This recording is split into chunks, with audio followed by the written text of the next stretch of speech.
Ladies and gentlemen, your attention please. Welcome to Jimmy at the Crossroads, episode 97. On today's show, we're going to be discussing Trump's executive orders with Jimmy Sengenberger and Joel Griffith. That's coming up here on Jimmy at the Crossroads. Stay tuned.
And that, my friends, is how America was made great once again. Breaking at this hour, Jimmy Sengenberger is currently at the crossroads of politics and economics. Radio broadcaster master, now the celeb on the web. He's the smarty of the party. He's in cahoots with the grassroots. Jimmy at the Crossroads brings you thought-provoking commentary, hard-hitting interviews, original satire, and the best bumper music known to man. Jimmy at the Crossroads! Gonna talk money, gonna talk politics, great for all generations. Oh, what a great mix, I said. Gonna talk money, gonna talk politics, great for all generations. Oh, what a great mix. I got Jimmy at the Crossroads, making sense out of nonsense. People want answers, they want to understand. They come to the crossroads and Jimmy gives them the plan. I said, gonna talk money, gonna talk politics, great for all generations. Oh, what a great mix. I got Jimmy at the crossroads, making sense out of nonsense. Come on, Jimmy, what you got?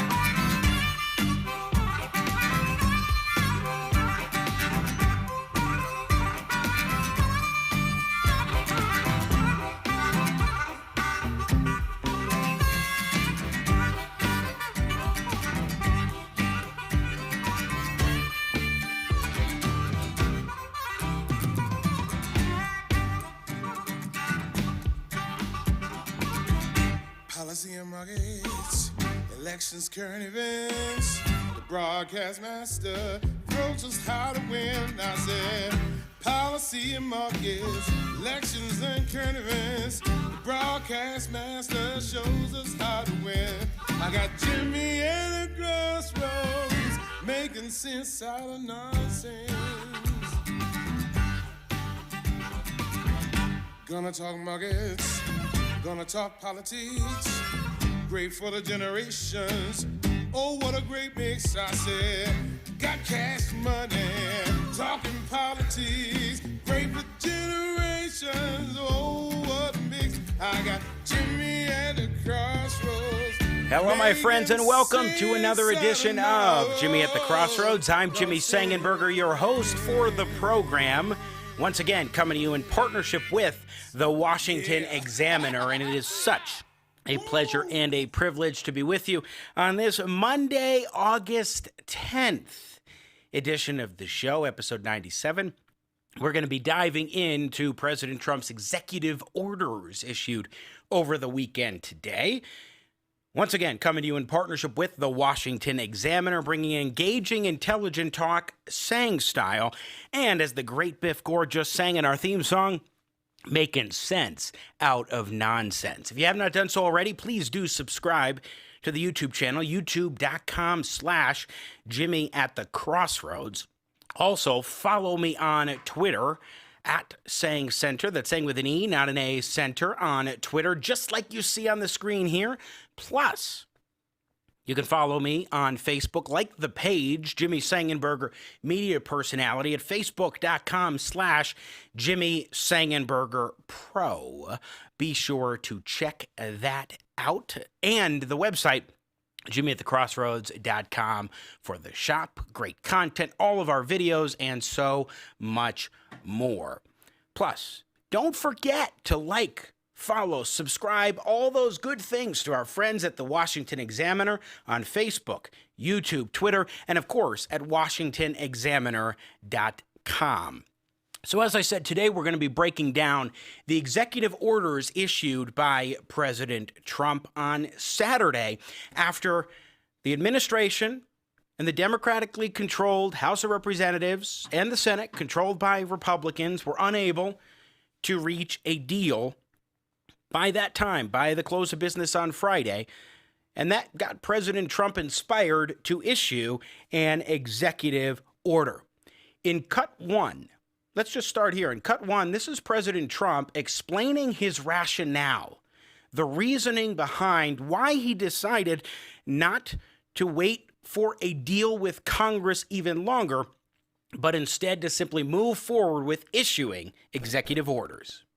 Nancy Pelosi and Chuck Schumer have chosen to hold this vital assistance hostage on behalf of very extreme partisan demands and the radical left Democrats, and we just can't do that. So hopefully we can do something with them at a later date, but we're going to be signing some bills in a little while that are going to be very important and will take care of pretty much this entire situation. So that's President Trump on Saturday queuing up his executive orders. Not only that, he's saying that the Democrats both were holding up needed assistance, but also were blocking particular measures that President Trump strongly believes need to be put into effect. This is President Trump again on Saturday in cut two. Nancy Pelosi and Chuck Schumer have chosen to hold this vital assistance hostage. In addition to demanding these extreme partisan provisions, Democrats are actively blocking the following measures: support for K-12 schools to help them safely open, additional funding for the Paycheck Protection Program to help millions of workers on the payroll. These are a great program, very successful, kept a lot of businesses open. That's why we're doing so well in reopening our country. Additional money for hospitals, testing, and vaccines. Direct payments of $3,400 for a family of four. Now remember, this is what the extreme partisans, this is what we're talking about. Democrats are actively blocking the things that we want. And what we want is good for people. These are things that they're blocking. Support for K-12 schools so they can open. Think of that. Also, direct payments of the $3,400 for a family of four plus. Then funding for child care and mental health care. And you need that, especially when you have so much of a lockdown. You need that. Mental health care. Funding for broadband, airports, and agriculture. Rental assistance, and support for community banks and credit unions to help them provide $100 billion in loans to the hardest hit communities, including rural communities and farmers. They don't want anybody to get that. So that's President Trump again listing out things that Democrats, in his view, are obstructing. Yet his executive orders cover just 4 different areas. In his executive orders, President Trump covered the idea of a moratorium on evictions, which had been put in place under the CARES Act by Congress for particular circumstances. In his executive order, President Trump is asking administration officials to investigate, to consider options for prolonging this temporary moratorium on evictions. It doesn't actually say, let's go ahead and extend this moratorium unilaterally. He asks officials in his administration to look into it. He also defers payroll taxes for employees in another executive order. What that means is not that he's saying you don't have to pay your payroll taxes for Social Security and Medicare. What President Trump is saying is that he's deferring it, postponing it until a later date, the beginning of next year, at which time he would like to see Congress, if he's reelected, forgive those deferred payroll taxes. Right now, under the current statute, the CARES Act, employer contributions. Remember, a payroll tax works this way. There's an employer contribution, about half of that, and the other half is the employee contribution. He's deferred the employer provision with Congress, saying that employers don't have to pay that tax until next year. Whereas what he's doing unilaterally is saying that individuals, employees, don't have to pay their share until next year. So he's not wiping it away. He is saying we're deferring it, postponing those payments. In addition, President Trump is also extending the student loan interest zeroing out. Right now, he's allowed for a deferral of student loan payments by borrowers within the federal student loan system. He also zeroed out the student loan interest on those payments. You don't have to make the payments, and you're not accruing interest. Congress authorized this, and President Trump has extended it until a later date, I believe through the rest of the year. And then there's a final provision that President Trump has put into place, and this is the more controversial one, in that it deals with an extension of the unemployment benefits. Remember, there's this additional $600 per week that was put into place by Congress in the CARES Act for unemployment benefits, $600 above the base that you would normally get.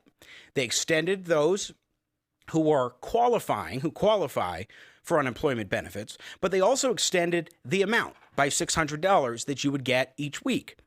President Trump in this executive order doesn't extend the full amount of $600, but he says we will move forward with $400 in enhanced unemployment benefits if the states pony up 25%, a quarter of the total. So in other words, the states have to use funds. The administration says funds that have already been provided to the states by the federal government in legislation like the CARES Act. They have to use that money to put in about $100 per person who gets on the unemployment rolls under this enhanced program. Well, the federal government, the feds, will put in $300. Now, what President Trump does in order to fund this enhancement, this extension of the enhancement, is he pulls money from the Disaster Relief Fund that is under the auspices of the Federal Emergency Management Association, which is a division of the Department of Homeland Security. That is that President Trump is saying, I'm taking money from this pot. I'm going to take, $25 billion from this $44 billion fund of the disaster relief fund intended for national emergencies and so forth, and I'm going to allocate that towards this enhanced unemployment extension.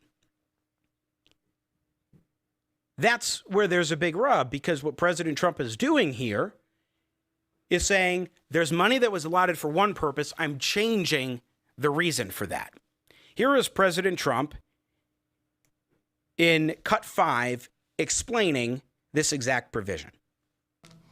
They were totally opposed to that. For this reason, I'm taking action to provide an additional or an extra $400 per week in expanded benefits. $400, okay? So that's generous, but we want to take care of our people. Again, it wasn't their fault, it was China's fault. States will be asked to cover 25% of the cost using existing funding, such as the tens of billions of dollars available to them through the Coronavirus Relief Fund. Under this plan, states will be able to offer greater benefits if they so choose, and the federal government will cover 75% of the cost. So we're all set up. It's $400 per week, and we're doing that without the Democrats. We should have been able to do it very easily with them, but they want all of these additional things that have nothing to do with helping people. Fourth, I'm signing a directive providing relief to student loan borrowers. Earlier this year, we slashed student loan interest rates to zero. I don't know if people know that because the press doesn't ever report it, but maybe they're watching now.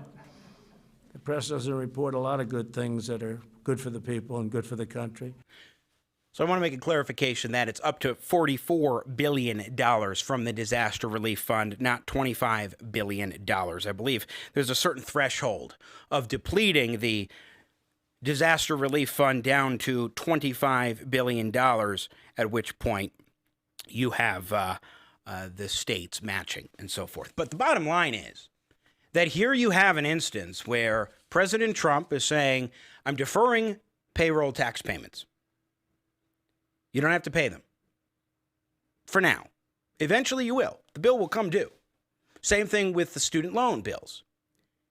While interest is not accruing, you still will have to eventually renew payments on your student loan debt. Federally held student loan debt. Also, when it comes to the eviction moratorium, he's saying, let's look at our options. Tell me what I can do. And then there is the unemployment provision. Well, Nancy Pelosi is none too happy about this. In Cut 7, let's hear what she had to say on Chris Wallace's Fox News Sunday. No, in fact, what the president did is, I agree with the Republican senator said it was unconstitutional slop. While it has the illusion of saying we're going to have a moratorium on evictions, it says, I'm going to ask you, the folks in charge to study if that's feasible. While he says he's going to do the payroll tax, what he's doing is undermining Social Security and Medicare. So these are illusions, and they really do not, what he calls in our bill, unnecessary. Let's just review the difference. First of all, millions of children in our country are food insecure. Our bill addresses that with tens of billions of dollars. Feed the children. The Republican bill has $250,000. While our bill addresses those who are on the brink of eviction, we use the numbers from the Princeton Eviction Lab and the Low-Income Housing Coalition to show how many people will be evicted and what their needs are, and that could come to tens of billions of dollars. The Republican bill has nothing. In essence, Nancy Pelosi is paying lip service to the idea that what President Trump is doing is unauthorized, unconstitutional, against the law. But she is focusing more on this doesn't go nearly far enough. It only hits a few different areas and in very limited ways. That's fundamentally her argument. But she referred to a Republican senator who called this unconstitutional slop. That would be Senator Ben Sasse of Nebraska. Pelosi was citing this statement where he said, quote, the pen and phone theory of executive lawmaking is unconstitutional slop. President Obama did not have the power to unilaterally rewrite immigration law with DACA, and President Trump does not have the power to unilaterally rewrite the payroll tax law. Under the Constitution, that power belongs to the American people acting through their members of Congress. So I've done a lot of research into this over the weekend, reviewed the executive orders. I have them in front of me, reviewed the statutes that are cited in the executive orders. And a few things are pretty clear. There are three ways that we should be looking at these executive orders from three different angles. One is the constitutional angle. And number two is the statutory angle, that is laws passed by Congress. Number 3 is the policy side, which we will especially focus on in the next segment with Joel Griffith of the Heritage Foundation, research fellow there. On the constitutional side, let's look at that. President Trump is not authorized under the Constitution to do what he wants to change the law, to change different provisions of the law, to institute new programs or make unilateral extensions of particular programs in the way he sees fit, such as customizing the unemployment benefits program. He doesn't have the authority to fundamentally change tax law. Absolutely. However, Congress has authorized some of these actions on the part of President Trump. Doesn't mean that he should take those actions. Let me be clear on that. Just because you can, don't mean you should. Now, President Trump is authorized under statute by Congress to defer payroll tax payments, which is already done in the CARES Act. My understanding is that there's latitude for him to defer payroll taxes. Again, doesn't mean he can cancel them out, and he's not saying he wants to. He wants to get reelected and then forgive the past due payroll taxes from employees. But he can defer it and say you don't have to pay that until X date, like the end of the year. It means the bill will come due eventually. Taxpayers will have to pay it, but you don't have to right now through your employer. Number 2 is the eviction moratorium provision. That's just President Trump saying, hey, we're going to consider our options if he takes steps that may or may not be authorized under existing law. But to look into it, to consider, perfectly constitutional. Number 3 is the provision on student loan interest. Congress authorized this. President Trump has the authority to extend that provision under the law. Now, in all 3 of those instances, well, let's take the 2, the payroll tax deferral and what we're seeing with the student loan interest and student loan repayments, zeroing both of those out for the rest of the year. In both of those instances, Congress gave President Trump the authority. He can do it. Doesn't mean he should do it. And in my view, he should not do that unilaterally, both because it's just the president making the decision to make those extensions and also on policy grounds that we'll talk about later. When you get to the unemployment provision, that's not authorized in the Constitution. That is not allowed in statute. That is President Trump doing what President Obama did, only I think in a more exaggerated way. Barack Obama took funds to apply towards Obamacare insurance payments, widely criticized by Republicans when Obama was president. He took money from one area, one pot, and moved it to cover Obamacare costs. Not allowed under the law or the Constitution. But Democrats like Nancy Pelosi didn't say a peep. Then, now you have President Trump saying, I'm going to take $44 billion, up to $44 billion of FEMA disaster relief funds, and I'm going to apply those to a program that was entirely separate from what Congress authorized. When Congress and the CARES Act authorized the unemployment provisions, including the $600 per week, that was funded through a separate pot.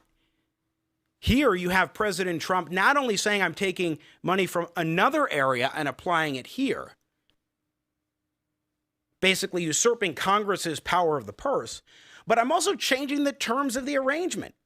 So you have 25% of the states, of the amount each week put in by the states, and you have 3/4 of that amount put in by the feds. But that amount is also reduced to $400. Now, $400 from a policy standpoint is better than $600. Even $400, I would contend, is too much. But nevertheless, Congress right now has not given President Trump that authority.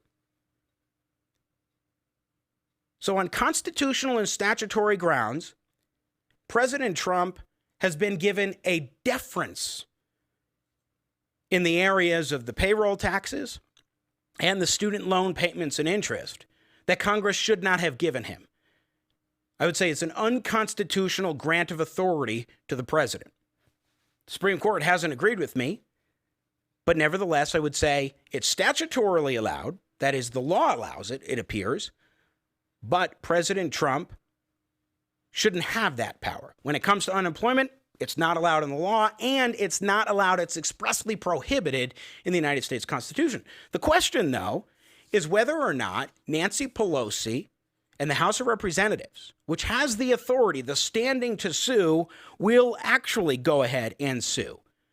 Let's play one more clip here before we run to a break. Cut 9. This is Pelosi pressed by Chris Wallace on Fox News Sunday about the constitutionality of this, particularly the unemployment provision. You suggested that President Trump does not have the legal authority to do what he did yesterday. Are you talking about going to court? Because if you do, you must know that the practical effect of that would be, if you're successful, that you would be blocking. I know you'd think that they should be $600 rather than $400, but you would be blocking, if you were successful, the millions of unemployed workers from getting any federal benefit. Well, two things. First of all, your last point. What the president put forth was a complicated formula which said that the states should put up 25% of the money. The states don't have the money to do that. They have expenses from the coronavirus. They have lost revenue from shelter in place and the fact that people are not being able to go out and spend money and inject demand into the economy as they would normally. But apart from that, the constitutionality of that is a different question. Right now, we need to come to agreement. We've got to meet halfway. We've got to do the best we can for the American people. The constitutionality is another question. Right now, we need to do this. She's dodging that question. I don't think that the Democrats will sue on this because I think they will work for a legislative package. They'll get back to the table. I think they'll work for a legislative package that will at least include $400 in these enhanced benefits. And the Democrats also want to have this as a precedent for the future. They want to be able to point to this and say, hey, this is something that President Trump did in the past. Now it's our turn to build upon these executive orders. President Trump absolutely is using what Obama did. In that Obamacare example I cited, as well as on DACA, the Deferred Action for Childhood Arrivals program, allowing millions of illegal immigrants who came here as children to stay in America, to give them a temporary legal status unilaterally, that provided a precedent for President Trump to then build upon. But now the Democrats can point to a new additional precedent, even more ramped up, set by President Trump. Constitutionally, it's a mixed bag.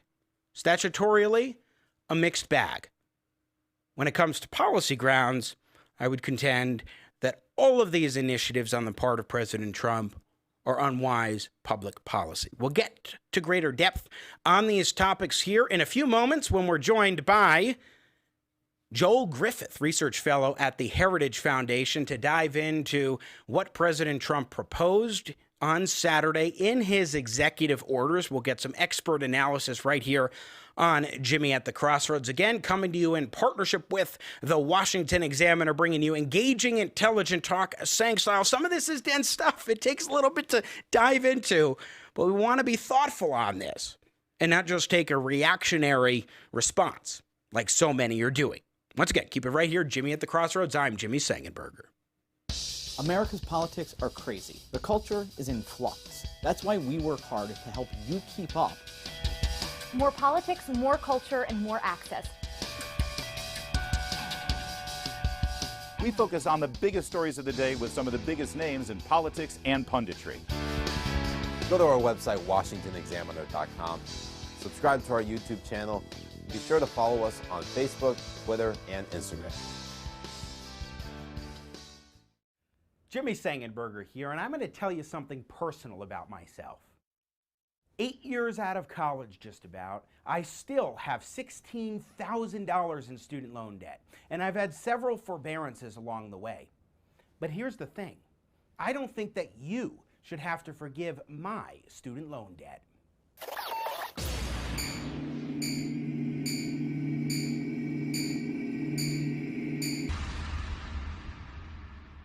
In 1990, the year that I was born, student loan debt in the USA totaled $20 billion, with the average graduate coming out of school with $9,000 in debt. Now today, the total is $1.5 trillion across the country, with the average being $37,000 for a typical graduate. We've talked about the reasons why this 30 years of growth has happened in another video. Are you worried about college tuition and how you're going to pay for it? Well, come on down to Bill of Goods where we've got the deal for you. Yes, you. But while a lot of folks are talking about forgiving student loan debt, I think we've got to look at a couple of other ways to do this. First, in the 1970s, Congress essentially eliminated the ability for folks to discharge their student loan debt in bankruptcy. Yes, that means if you're about to default, you cannot discharge your student loan debt in bankruptcy because of something Congress did. Now, this got rid of all sorts of risks to the lender so they could keep churning out loans, but it also put people who were so deeply indebted in a position that they just couldn't get out of. We need to restore protection for student loan borrowers if you need to discharge in bankruptcy. But for average everyday borrowers, we want to make it easier to pay back the debt more quickly. For example, Senator Cory Gardner, Republican of Colorado, recently introduced the Student Loan Repayment Acceleration Act, a piece of legislation that would provide a quicker way to pay back your debt tax-free. We have a big problem. Student loan debt is now about $1.5 trillion in the United States. For a person who's just out of college that's trying to start a family, maybe buy a home, simply pay the electricity bills, this kind of relief is going to be significant for them. One of the things that this legislation would do is enable employers and employees to contribute up to $10,000 a year together to pay back student loan debt. This is a great way, tax-free, to get this process going much more quickly. You see, we don't need to just be looking at forgiveness of student loan debt as though that's the only way to address this. Through bankruptcy protection in Senator Gardner's bill, among other solutions, there really are better ways to do it, and we can persuade millennials to that effect.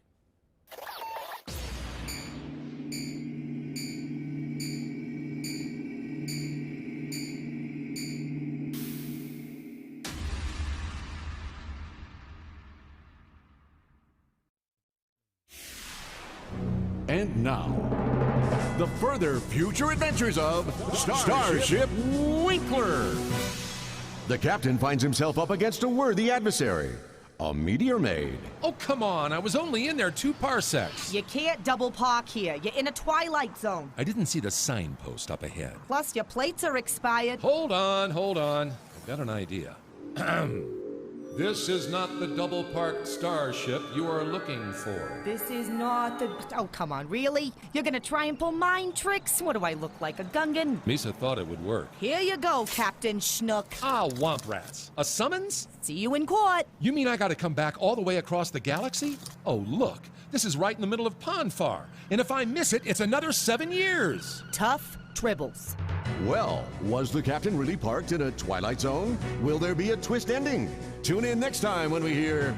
Look, maybe we can, work something out. What do you have in mind? A couple passes to the Space of Palooza Festival. Free parking. I will see you in court. You will pay in full. Sign here, please. You will see me in court. I will pay in full. I have signed here. Thank you. Have a nice day. What the... How does she do that? On Starship Winkler. Breaking at this hour, Jimmy Sengenberger is currently at the crossroads of politics and economics. Are you all right with being a shark maverick? Was it okay to team up with you? I'm good, man. We're a part. It's a partnership. We're like this, Jimmy. I got you. I got Jimmy at the crossroads, making sense out of nonsense.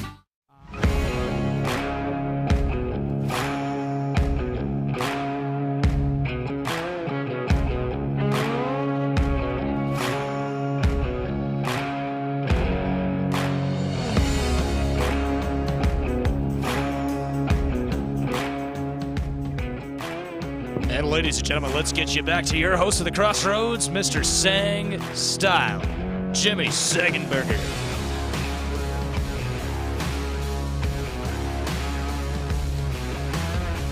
Welcome back indeed. Jimmy at the Crossroads. I'm Jimmy Sengenberger, coming to you in partnership with the Washington Examiner, bringing you engaging, intelligent talk, Sang style, and making sense out of nonsense. Great to be with you today as we're diving in deep into the executive orders issued by President Trump on Saturday. And in a quick summation of the points I was making in the first segment here on Jimmy at the Crossroads, I want to just kind of cover exactly what's going on here and some of the key issues at play, and then welcome our guest from the Heritage Foundation. Number one, it appears that President Trump does have authority to defer employee payroll taxes if he wishes to under the law. The CARES Act, as I understand it, defers the employer portion. Apparently, the president has the discretion regarding employee. That does not mean he can wipe it clean, and that's not what he's doing. He's saying, let's defer it, let's postpone it to another point in time when you will have to pay that back. Again, he can't cancel it. His order doesn't do that. He's going to use that as a re-election pledge. You vote for me, and I will wipe clean the taxes that you will owe because of this deferral. In addition, President Trump wants to continue to defer student loan payments and hold off on interest per congressional deference. That is to say that Congress authorized this originally in the program, and it appears that President Trump has some authority to continue that particular initiative.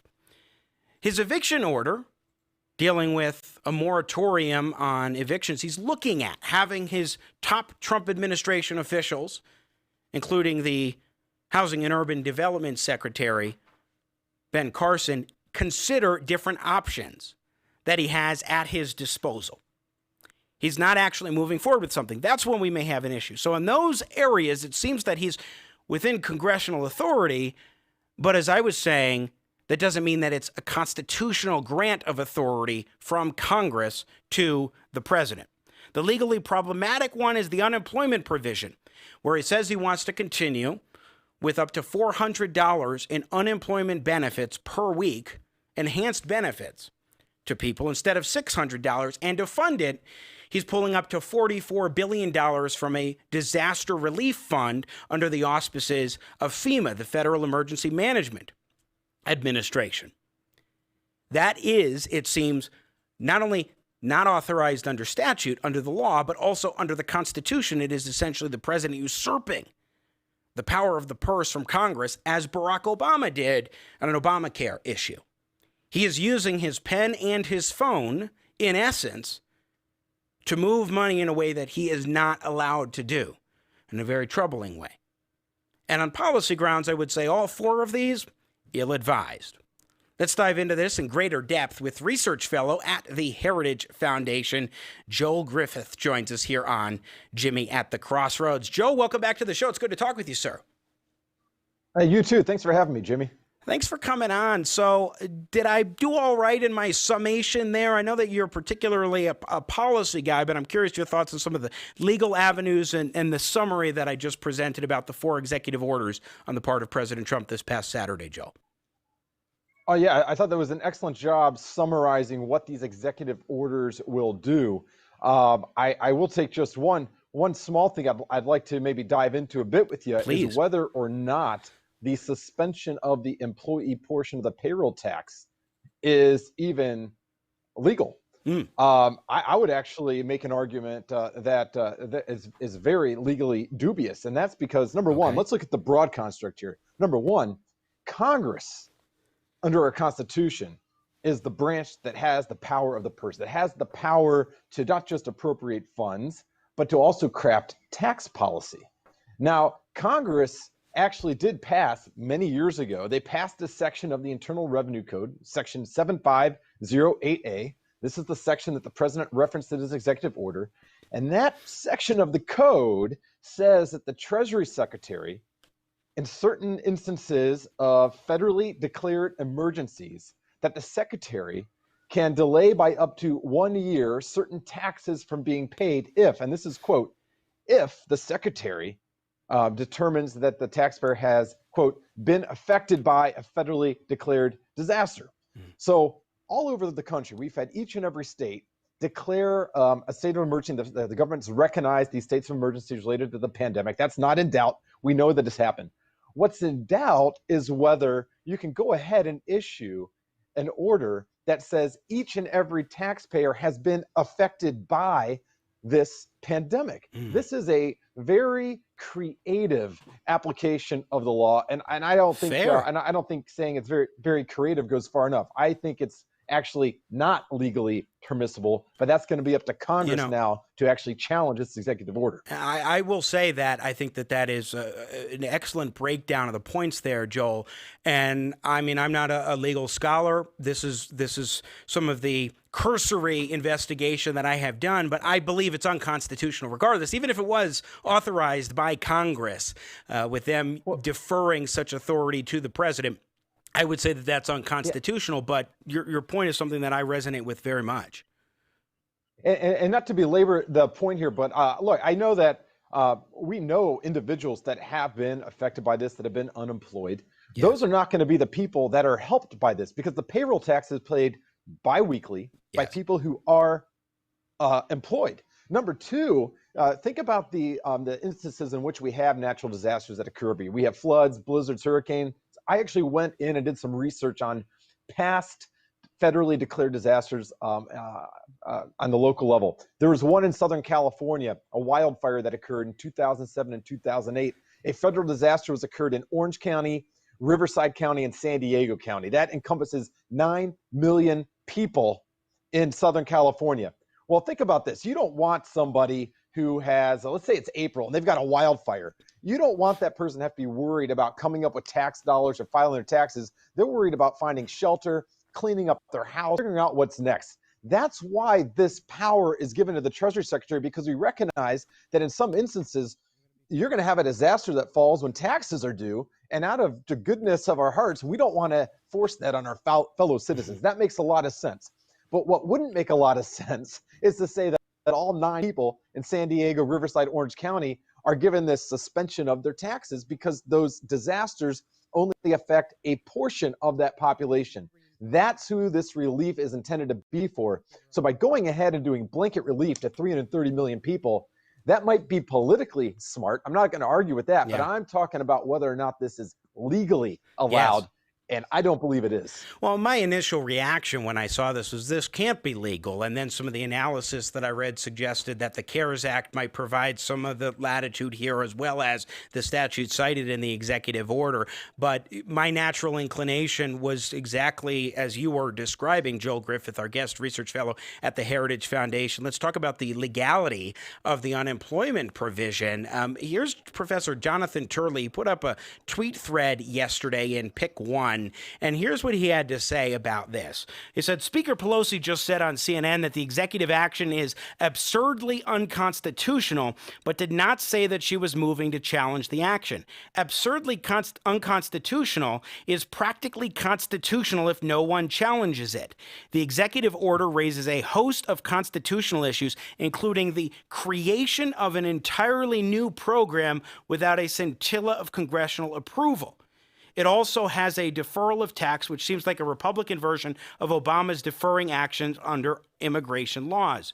Trump is right that the Democrats have been holding up relief to achieve long-sought changes like state tax exemptions. They overplayed their hand, but that is no license for the president to leave the game. Our system forces compromise by requiring players at the table. So Professor Turley of George Washington University Law School, he has a wide range of points that he's raising there, but I want to focus in on the one where he talks about creating a new program. That is, in essence, what President Trump is doing with this so-called extension of the unemployment benefits, particularly because he's changing how it's structured, and he's also changing the amount, which is $200 less than what Congress had provided before. And he's also pulling that money from the Disaster Relief Fund under FEMA. Yeah, and I think we need to be very careful here because these are 4 separate executive orders, and each executive order has a different legal underpinning. So the one we were talking about a second ago is the suspension of the payroll tax. That I think is very legally dubious, and we can talk about the policy concerns, I'm sure, at some other point. When it comes to this, the unemployment insurance component, the president does appear to have more leeway here because that is tied into, number one, the CARES Act, but also the fact that we have these federally declared emergencies, and he has power to divert funds from one pot to another in certain instances. So it appears that really the issue with this isn't whether or not it's constitutionally legally. It appears that the president does have that power to do that. The focus on this, I think, should be more on whether or not there's the funds that are going to be available, because some of the funds on which he's relying upon, some of these disaster funds, are limited. And of course, to replenish those funds, now you have to have Congress replenish the funds. And it's really undetermined exactly how long these new $400 benefits are going to last without Congress going ahead and doing their job, which is to appropriate. And look, I get what the administration is dealing with here. I think it's very understandable. They want to help people. They want to help people get through this crunch. And they're dealing with a very obstinate Congress that doesn't seem to want to move forward. I understand that. And I think on this, he's trying to do a stopgap measure. But once those funds run out, then he's going to run into the problem of how to get more of these funds appropriated. And that is going to be lying on this one, I would disagree with you and more agree with Rick Santorum. Let's play cut 17. This is Senator Santorum being asked on CNN about his criticisms of President Obama, particularly on taking money from one pot and using it towards Obamacare in a way that it was not prescribed for. And then we have the example of President Trump today. A couple of executive actions are clearly fine. There's a couple that are not, and I would say that Barack Obama has set the precedent, and that's the problem. That's the reason that many Republicans came out when he was spending money on health care that he was not under Obamacare, that he was not permitted to spend under the act, but he was establishing the DACA program that was, again, not a legitimate use of executive power. Many of us stepped forward and said, no, you can't do this, and you're setting a horrible precedent that now Donald Trump is following. And so I find the hypocrisy of Nancy Pelosi and Chuck Schumer, who applauded President Obama for using this unconstitutional executive action, are now complaining that President Trump is doing the same thing. But I'm giving you an opportunity to not be a hypocrite. So on the unemployment... I'm saying, you heard me say it, John. I no, think you blame President Obama. I just want to know, do you approve of the executive action? No, I don't. Because... No, I don't. I think, but here's the problem. No, but because why don't you? I want to give you the opportunity to explain why don't you approve of the action that President Trump, this president, took? The action that you just spoke of, creating a new unemployment system, if you will, and is something that is under the purview of Congress to do and is not for the president to be able to do. And just like when Barack Obama funded health insurance companies illegally, in my opinion, unconstitutionally, both are under the purview of Congress to appropriate that money, and he can't just unilaterally do that. And so again.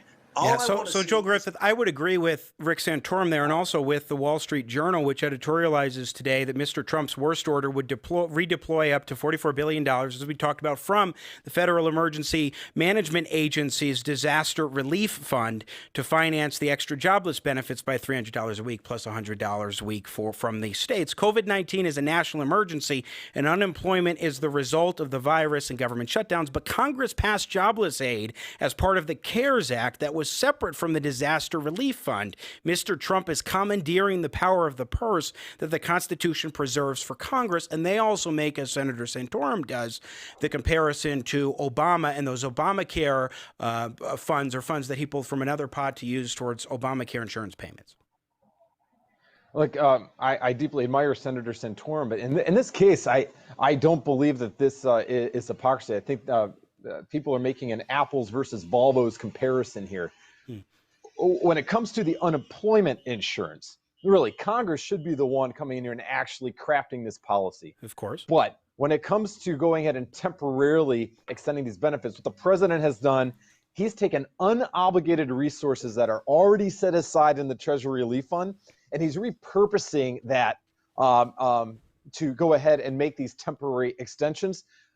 I'd prefer Congress get involved, but what the president is doing does not appear to be a violation of the law on this. This has been something that's actually been ongoing throughout the pandemic, where these funds are repurposed for various reasons. And the executive branch, under the way those the authorizing legislation was written, the executive branch does have quite a bit of power to basically evaluate the terms in which those funds are being used. And like you mentioned, this has to be temporary because there's only, I believe it's what, $40-something billion left. So this is going to be just a stopgap. Once those funds are expended, then Congress is going to have to replenish those funds. So I do think the president has some legal leeway on this one, especially compared to the very novel interpretation of the law when it came to the suspension of the payroll tax, which is completely different. So I will respectfully disagree with you on this particular point, but I do want to get to the policy aspect of this, the idea of $400, because Democrats are critical of that. In part, they're saying, oh, I don't think that President Trump has the authority to do this, but at the same time, he's not giving enough money. We should really be doing $600 in benefits. And it's so interesting because there is a statement put out a couple of months ago by Jason Furman, former economist in the Obama administration, and Timothy Geithner, former Treasury Secretary in the Obama administration, as well as a couple of other liberal economists who said, look, you shouldn't do $600 a week after July. You should move it down to $400. Now, I would contend that $400 is even too steep. I think the $200 enhancement amount that Republicans have talked about is more reasonable. But it is interesting that you have a couple of noted economists from the Obama administration saying, hey, this idea of $400 is something we should move forward with. And now it is executive action. President Trump takes on the $400 amount. What do you make of that? Well, look, number one, we know that the $600 per week, Congress passed that in a rush, and it ended up you ended up with a circumstance in which 70% of people were earning more off the job and on the job, and that is really being a hang-up to a lot of businesses. I've talked to a number of these business owners. I'm sure you've talked to a number too, where it's actually getting harder to hire people and rehire people because they can make more off the job than on the job.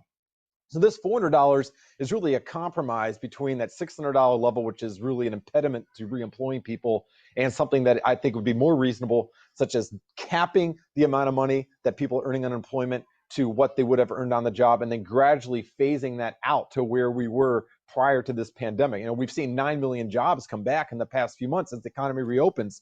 It's time that we go ahead and take a look at this and scale these benefits back so that we're not inadvertently holding back economic recovery.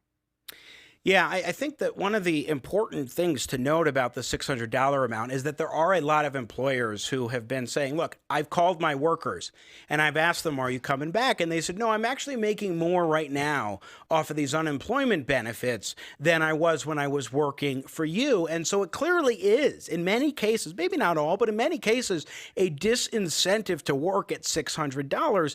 The notion of moving down to $400 is at least a little more reasonable. Even some of these Obama administration economists are saying $400 is the right amount. So what do you make of the Democrats just insisting on this $600 level, even when you have some people like Furman and Geithner saying, go ahead and make it $400? Well, I think this is politics. It's not economics. The fact is, most people would rather earn more. And if that comes from not working or working, a lot of people choose just not to work. The problem with that is not only does it hurt one's resume, and not only does it weaken one's character, but we can't afford this longer term as a country to be paying people to actually sit at home. And it's the same problem with, I don't want to pick on just those that are making more off the job than on the job. We see the same problem with the massive $5 trillion now that have been printed and spent to bail out businesses and other individuals across the country, some of whom are actually quite wealthy. We're borrowing from our future. It's generational theft. And whether or not we recognize the slower growth that results from that, we are going to be incurring that damage over the longer term. It's not morally right. It also doesn't make economic sense. Again, Joel Griffith is our guest, research fellow at the Heritage Foundation here on Jimmy at the Crossroads. I want to talk about the payroll tax aspect of all of this, because while it may well be that President Trump doesn't actually have the legal authority to defer, there's still a discussion ongoing about the idea of not just deferring, but actually saying, hey, let's just not tax by Congress through congressional statute. Let's not tax the payroll. Let's not move forward with the payroll tax. Let's give a tax cut right now. Get rid of that for this particular period of time. Not something that hasn't been done before. Now, Nancy Pelosi has been very critical of this idea for Republicans. She's also critical of President Trump's deferral because she says that it will rob the Social Security and Medicare programs of needed funding, even though, keep in mind, it's just deferring the tax payments into the future as opposed to saying you have to pay them.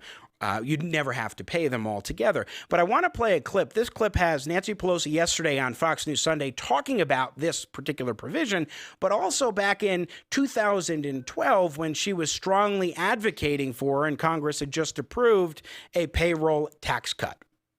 While he says he's going to do the payroll tax, what he's doing is undermining Social Security and Medicare. This is necessary because our economy and our people need this boost.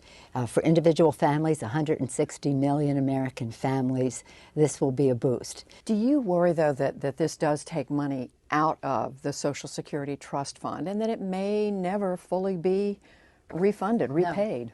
No, I don't worry about that. I think that this should be the last year for it. And I do believe that other factors entering into our economic growth are weighing in now, and we see an improvement in our growth possibilities. But I think 1 or 2 years, no, the trust fund can handle that. Trust fund can handle 1 or 2 years, yet now Nancy Pelosi doesn't think that the trust fund, as it's described, which is already giving IOUs to the federal general fund time and again because it's not just the way that the program is structured is already troublesome. But what do you make of this sort of change in tune on the payroll tax cut idea from Speaker Pelosi, Joe Griffith? Well, once again, this is political instead of being based in economics. Now, I don't believe that the payroll tax cut, even if we do a holiday, I don't believe that's economically productive. Sure. But let's not go into trying to scare people into thinking that we're suspending this and now we're going to go cut somebody else's benefits next year. That's not what's going to happen. Now, where there's some kernel of truth here is that, yeah, we're in serious trouble long-term with this country. It's not just the $23 trillion of debt on the books. It's the fact that we are far more in debt when you look at the unfunded liability aspects of this for Social Security and also our healthcare entitlement systems.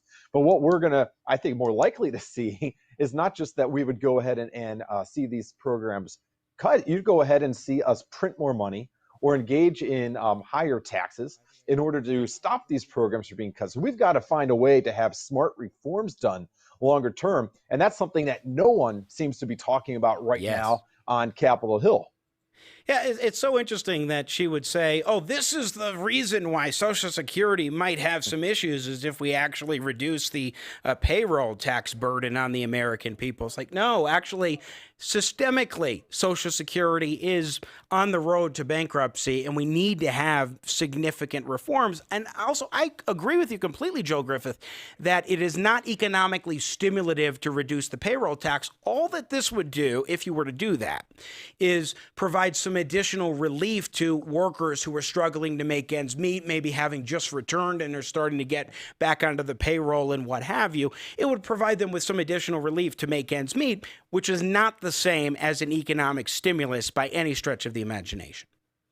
You know, and if you look at the numbers from this last quarter, I think that stresses that point. Look, the problem isn't right now that people aren't earning more. We actually had disposable income increase at a record stretch last quarter with all the government transfer payments, even as we saw spending plummet. So why did spending plummet? Why did the economy even produce less? Well, that's because people are, number one, uncertain about the future. But number two, I think more importantly, actually, is you have governors and mayors that are telling people they cannot engage in enterprise. They cannot open their businesses. You have supply chains disrupted. People can't engage in their normal lives. That's what's causing this contraction. And as we see those restrictions lift, that's when we see the economic growth. And that's why the jobs numbers have been so encouraging in the last 3 months, because we have states reopening. Giving people a temporary boost through a payroll tax holiday, if Congress approves it, it might be a political winner as people see that in their paychecks, but once again, we're borrowing from our future, and it's not going to have that economic boost that we hope for. And like you said, we tried this in the Obama era, and the Congressional Budget Office estimates that for every dollar of these taxes basically punted to the future generations, it only generated 30 to 90 cents of economic growth. So we took a loss on that right off the bat. We said we're borrowing from the future.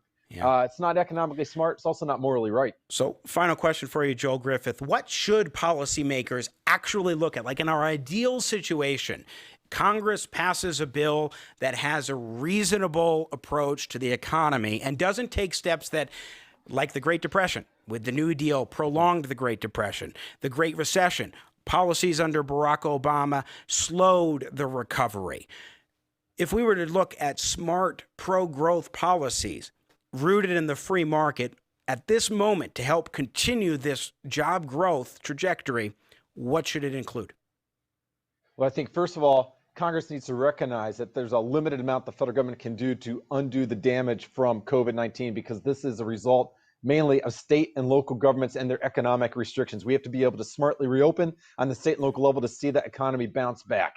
Second of all, for long-term growth, we need permanent tax cuts in a smart way, which means incentivizing income earning and incentivizing savings and investments. And especially when it comes to investments, that's what produces the long-term growth, and that's what produces the growth and productivity that allows everyone, whether they're middle class, low class, or upper class, to have a better quality of life. That's what Congress should be focusing on. Yeah, I would like to see the elimination of the capital gains tax outright in my ideal world. I'm not holding my breath that that's ever going to happen, but maybe at some point we could see a reduction. Unfortunately, I don't see anything focusing on investment really making headway through Congress this year. We'll have to see what happens after the November election. Joel Griffith, research fellow at the Heritage Foundation. Always like a little bit of disagreement, some strong points of agreement, and a vibrant discussion here on the program. Thanks so much for joining us on Jimmy at the Crossroads today. Hey, thank you, Jimmy. Thank you. Once again, Joel Griffith joining us from our friends at the Heritage Foundation.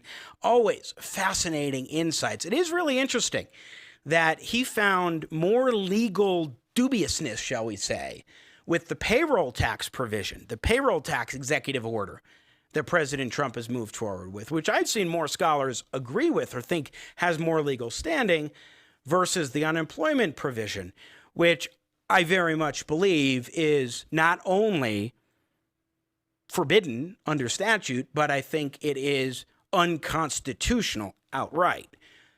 Now, there are a couple of points I want to wrap up with today here on the program about President Trump's executive orders and these issues going on right now. Number one is the constitutional question: who's to blame in this situation? And number two is sort of where we go from here in terms of presidential authority. We played this clip before with Joel Griffith, but I want to play again Rick Santorum, former senator from Pennsylvania, being pressed on CNN about President Trump versus President Obama and comments that he had made back in 2014, very critical of President Obama for using his pen and his phone and doing executive orders that arguably are similar to what President Trump is doing right now. A couple of executive actions are clearly fine. There's a couple that are not, and I would say that Barack Obama has set the precedent, and that's the problem. That's the reason that many Republicans came out when he was spending money on health care that he was not under Obamacare, that he was not permitted to spend under the act, but he was establishing the DACA program that was, again, not a legitimate use of executive power. Many of us stepped forward and said, no, you can't do this, and you're setting a horrible precedent that now Donald Trump is following. And so I find the hypocrisy of Nancy Pelosi and Chuck Schumer, who applauded President Obama for using this unconstitutional executive action, are now complaining that President Trump is doing the same thing. But I'm giving you... So that's Rick Santorum making his point. And a lot of critics on Twitter today have been all at Twitter about, oh my gosh, Rick Santorum today on CNN. Rick Santorum blamed Obama because he said Obama set a precedent against Trump and Trump is following it. Yes, to some extent, that's true. Barack Obama set a precedent and President Trump is following that precedent, but he's ramping it up. So President Obama takes a pot of money and moves it towards another purpose. Obamacare. He also gives a legal status, temporary legal status, to millions of illegal immigrants. You might agree that they should be given legal status because they came here as children through no fault of their own with their parents. You might agree with that, but that doesn't mean that the president has the authority or should be able to just do that unilaterally on his own accord. President Obama did that. President Trump is now saying, hey, look at what Obama's doing, what Obama did. I'm going to do that now because I'm seeing a stalemate. The situation in Congress isn't going the way I want. We're not getting action done, so I'm going to take it upon myself to do so.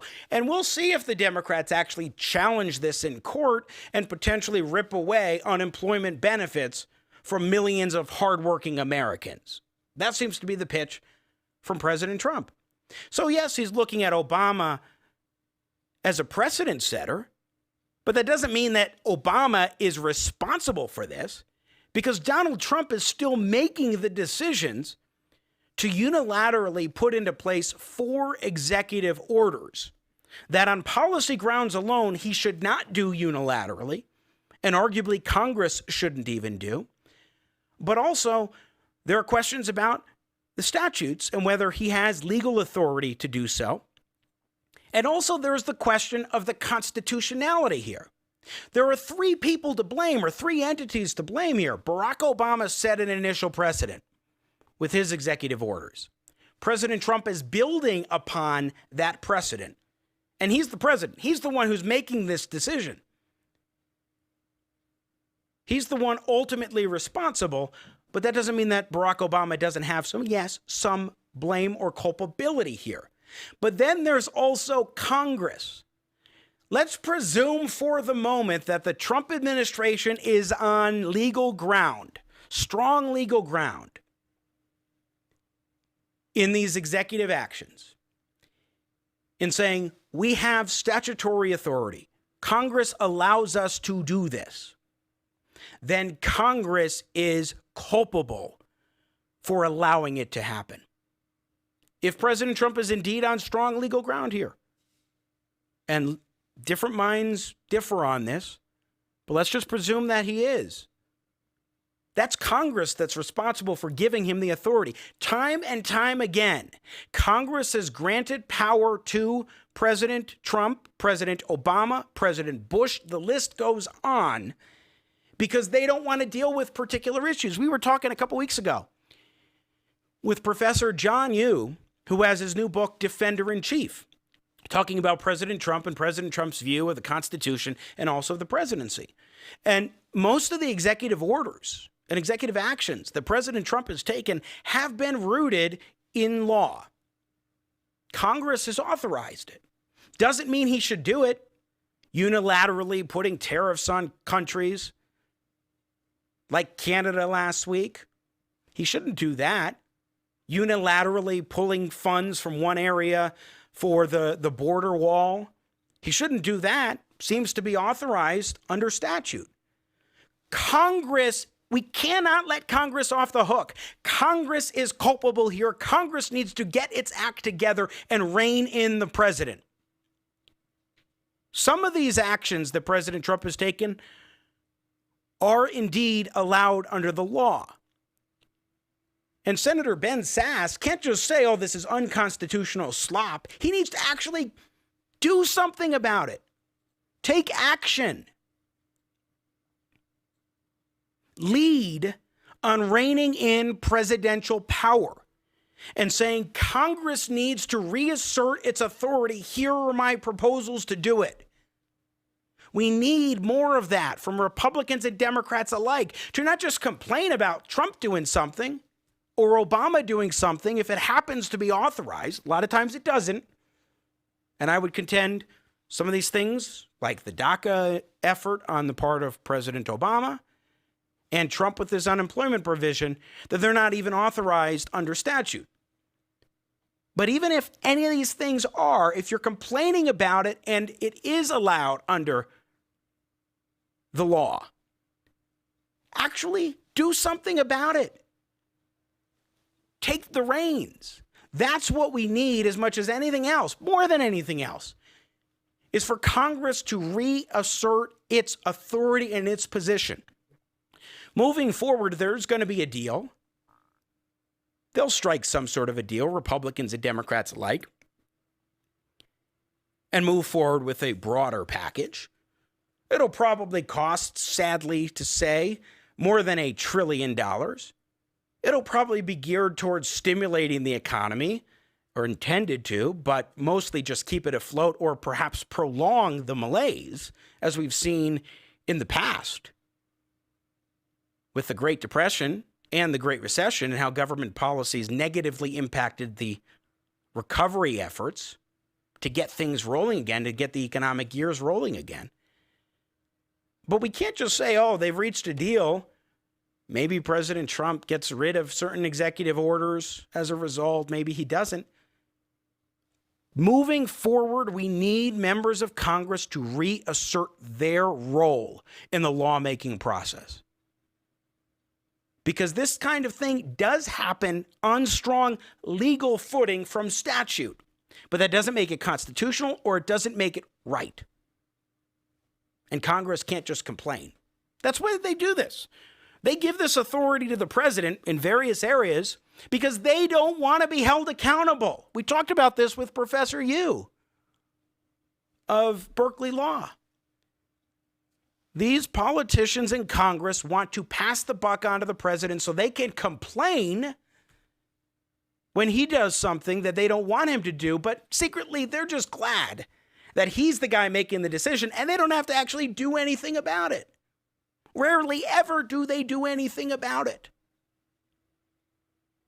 And they need to start reining in the power of the presidency and the executive branch when it comes to all of these different administrative agencies. This is a tipping point in our society. We have to start righting the ship. Otherwise, we'll continue off course, regardless of who's president of the United States. And one more thing I want to show before we wrap up here, and that is executive orders. This is pick 2. I just want to show you because people are often saying, hey, look at the number of executive orders of this president and that president. Here on this chart from UC Santa Barbara, the American Presidency Project, you have the period of time listed there, total or the term number, the total number of executive orders, and the average per year, and the total number of years in office, as well as the range of the executive orders. Ronald Reagan, in his 2 terms, had 381 executive orders, the largest, the most number of executive orders, followed by Bill Clinton with 364. Then you get to Barack Obama. George W. Bush, 291. Then Barack Obama, 276. Then now, this was as of July 24th, so we're higher than this, but it was 172. For one term of Donald Trump, Barack Obama had one term, 147 executive orders. George W. Bush had 173 in his first term. So there are a lot of presidents who put into place a lot of executive orders. It's not just about the number of executive orders, though. Ronald Reagan's executive orders didn't rise to the level of power and influence and unilateral decision-making on a sweeping basis of Barack Obama and Donald Trump. He did more, many more, than either of those presidents, but they weren't as sweeping. It's not just the number of executive orders. Let's remember this, not just the executive order number, it is the breadth and depth of those orders, how far they go in taking control into the hands and power into the hands of the president. We're going to keep tabs on this. Get right to the heart of the matter. We are a show here on Jimmy at the Crossroads that values the Constitution, that reaffirms the Republic. And we will continue to do that, because that's what we have to do. And we will also remember the words of Ronald Reagan. You see the bobblehead right there. A few different phrases. One, the 9 most terrifying words of the English language. I'm from the government and I'm here to help. By the way, we have the t-shirt available at shop.jimmyatthecrossroads.com. And also,